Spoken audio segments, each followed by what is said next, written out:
Hey everybody, it's Dr. V. Welcome back to my channel. I'm going to do a quick reading today on this Valentine's Day. And this is a Secrets to Self-Love reading. It's a new spread that I just put in my store.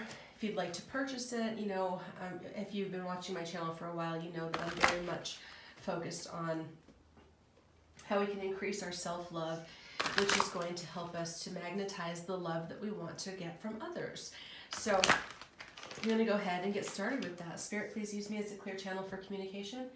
May the messages that come through be in the highest good of all those concerned. I draw a sacred circle around this space, setting my ego to the outside. Call upon my ancestors, divine love, higher wisdom to be with me and guide this message, protect this space. Now, you know, it wouldn't be a complete Valentine's Day reading without some cheesy romantic love songs playing in the background. So that's what's happening over here. So let's just go ahead and get started. Let's look at the first card, which is really, what is it that's so lovable about you that you may not be seeing? This might be something that you're just not aware of.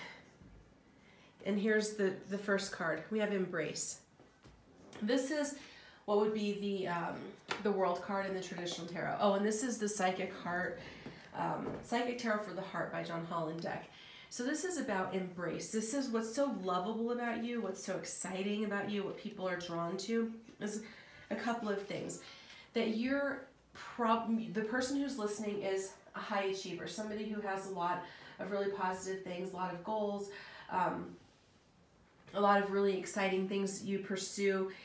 You're also very welcoming. If you look at this with your arms wide open, there's a lot of energy that you embrace people. You open your arms, you welcome people into your fold.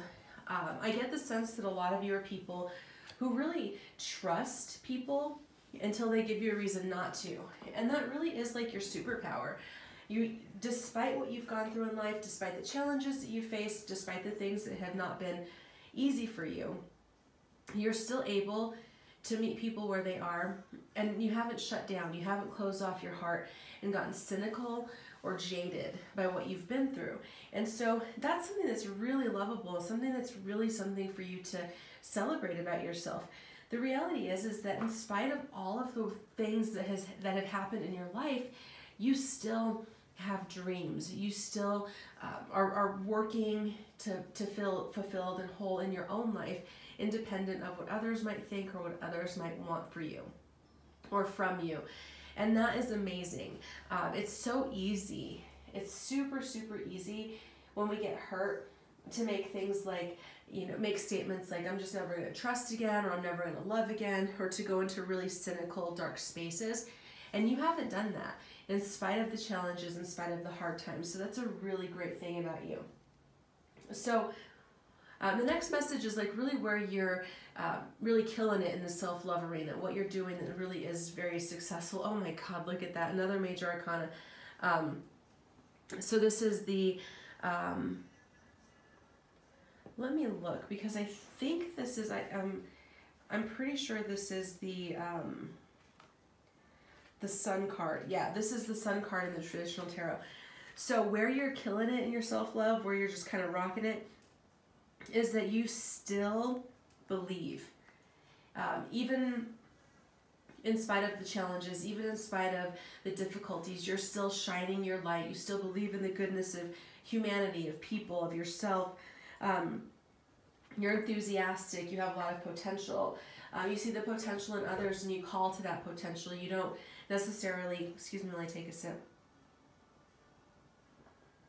You don't necessarily make decisions based on people's potential, but you see other people's potential and you celebrate it and you call to that, you speak to that, you speak to the divinity in other people, and you bring that out, okay, in other people and in yourself.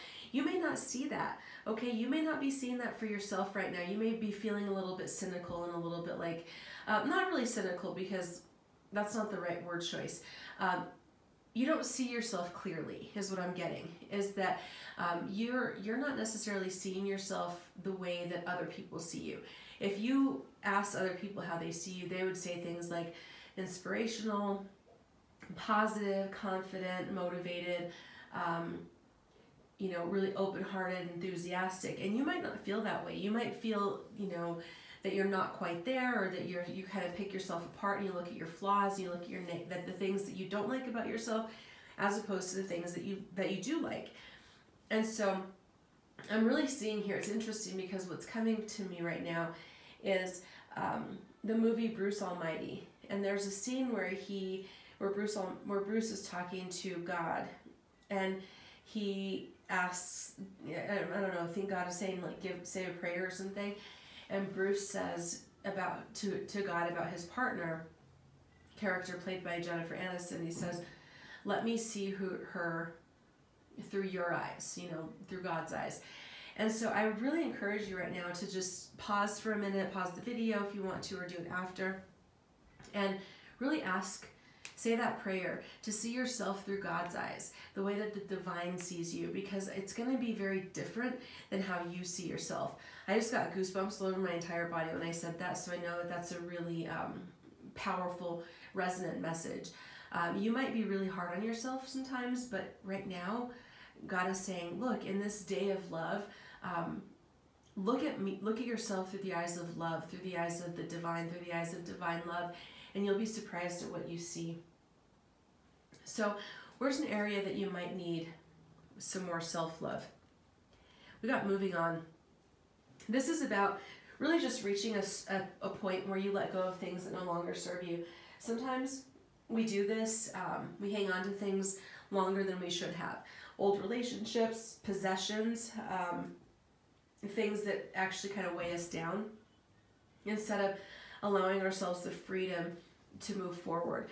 So letting go of things that weigh you down, that don't serve you anymore, connections, relationships, friendships, anything that doesn't feel, okay, I feel kind of really cheesy for saying this, but like Marie Kondo, I think she says Mary Kondo, but anyway, on the show, Tidying Up, I think it's on Netflix. Anyway, she always talks about, does it spark joy?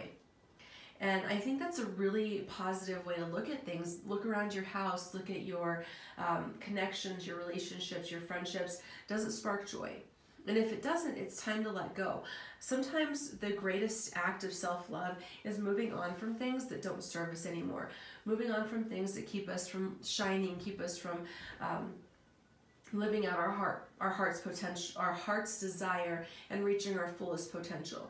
So anything that doesn't give you that joy, whether it is a possession, whether it is a relationship, a belief system, whatever it might be, it's time to move on from that. It's time to love yourself enough to let go of the things that don't serve you anymore. Now, many of you are in twin flame, soulmate kind of connections, and you may be asking, does that apply to this? Well, is it sparking joy, or is it causing you angst right now? Is it causing you a lot of pain? Is it causing you discomfort? Do you feel alive and happy and joyful in that connection? Or do you feel down and out? Do you feel depleted? Do you feel sad, unwanted, unloved?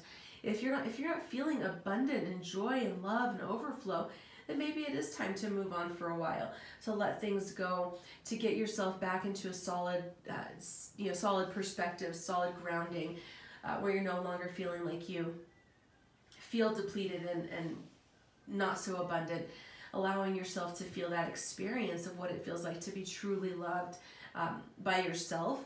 And then when you know how to love yourself, then you can expect that and not expect, because expectations lead to disappointment, but then you have a standard. Then you know what it feels like and know not to settle for things that are not that.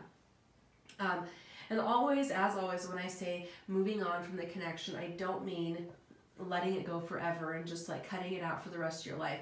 What I mean is moving into, letting go for right now, letting cycles come to an end, letting people, giving your partner, yourself, the space, excuse me, to learn the lessons that need to be learned so that you can move forward into the next phase with peace, power, confidence, joy, and love. So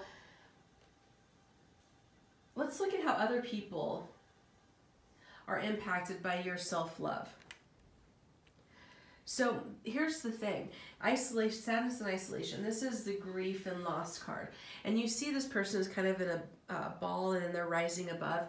When you are in your self-love and you're shining your heart out and you're being positive and I don't necessarily mean positive in the sense of like all rainbows and butterflies, because that's not the reality of life. Sometimes life is more difficult than that. But what I do mean is that believing in yourself and taking steps forward, and even if you're not feeling great, you still do what you need to do to move yourself ahead. That's what I'm talking about. What it does is it inspires people to move out of their own sadness and isolation. So you may not even know that. You may not even see that you're having that impact on people.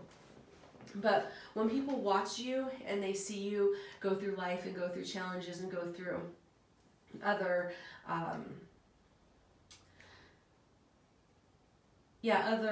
like just when you go through life and things happen and you move through it with grace and with dignity, it inspires them to move through with the same grace and dignity, where they don't necessarily want to be stuck and curled up in the fetal position, staying stuck in grief and sadness and isolation. You inspire them to rise up and move out of being, feeling despondent and feeling let down. And so, again, I keep getting this sense that if you could only see yourself through the eyes of other people, if you could only see yourself through the eyes of the way other people perceive you, it would change the way you view things, because other people see you in a much more positive light than you see yourself. You might be very hard on yourself. You might be have very high standards for yourself, and if you fall short, you feel, you beat yourself up. But the reality is that you are very inspirational. People find you very, they feel motivated and inspired by you. And I wish you could see that. I really do. I wish you could see that, because it's coming through very clearly in the energies right now. That if you're listening to this reading and it's resonating, that's one of the things that Spirit really wants you to understand, is that you're being really hard on yourself, and your perception of yourself is not entirely accurate, because you are seeing yourself through this filter of where you're not being, where it's a little bit harder on yourself than other people and the way that Spirit sees you. So what are you learning from self-love? Right here. Beautiful. This is take the lead. What you're learning from this experience of self-love and growing in self-love and working through your own self-love is how to take the lead in your own life. This is like putting yourself out there, not holding back anymore, not being shy, not, withdrawing from putting the effort out, but putting your shifts out, putting, what is the word, the phrase that I'm looking for here? Really seeing, like putting your, I cannot get the phrase, it's like right here, but it's really putting your efforts out, sending out letters. Like maybe you're an author and you send out, at this point you're thinking about sending out inquiry letters, or you're working to try and get a book contract, or you're really setting yourself, putting yourself out there. That's what your self-love is teaching you right now, is how to put yourself out there and take the lead in your own life, so that you're not always waiting or hoping for somebody else or something else to do things for you, but rather you're able to do it for yourself.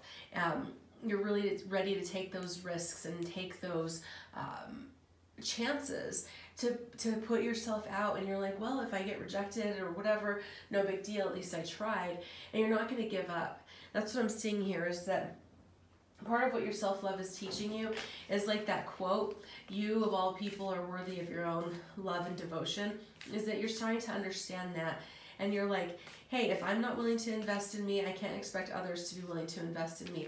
And so you're really taking that to heart, where you're like, if I want someone who's going to be devoted to me and committed to helping bring my mission to pass, and a shared mission, then I have to be that devoted and committed to myself. I can't sit around and just wait for somebody else to do it. I have to do it for me. And so you're learning in this self-love to take the lead in your own life, so that you can create what it is that you want to create. So I'm going to wrap this reading up with this is the Crazy Sexy Love Notes by Chris Carr. This is going to be a final message for you from your higher self in regards to this message of self-love.